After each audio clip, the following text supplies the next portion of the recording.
This is a Bibliomotion audiobook produced and distributed by Gildan Media in partnership with Bibliomotion. Small Acts of Leadership: 12 Intentional Behaviors That Lead to Big Impact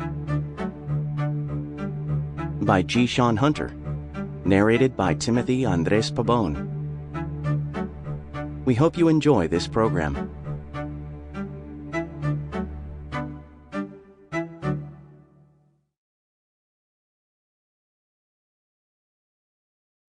Introduction. Small things can matter most. As one of the most revered coaches in American history, John Wooden, the Wizard of Westwood, coached his UCLA Bruins basketball team to an unprecedented and never again repeated 10 national championship titles in 12 years.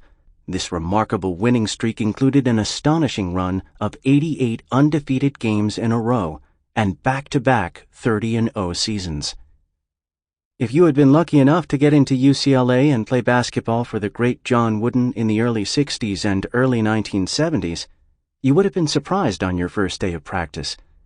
Instead of the opportunity to show your passing, shooting, and dribbling skills in front of the esteemed coach, your first lesson at your first practice would have been to learn to put on your socks and lace and tie your shoes properly.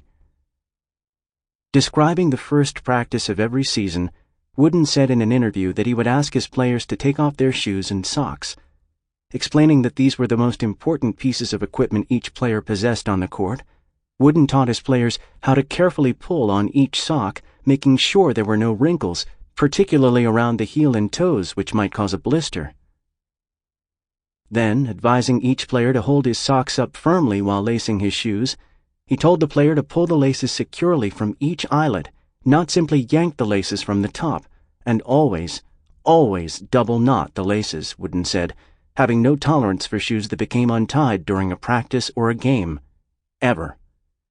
Wooden explained that after each player spent a few minutes following his careful instructions, he would inspect the player's work and probably tell him that his shoes were too big anyway, and instruct the player to show up at the next practice with shoes at least a half size smaller. Over the years, he had noticed that his players had the habit of buying shoes that were too big, so the players could grow into them just as they had been taught as kids. As a result, his players were often wearing shoes that were too big, allowing their feet to slide around during the constant stopping and starting as they ran around the court.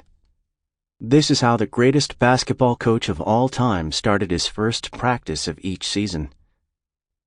This audiobook isn't about how to put on your shoes and socks, but it is about doing little things that can lead to big Sample complete. Ready to continue?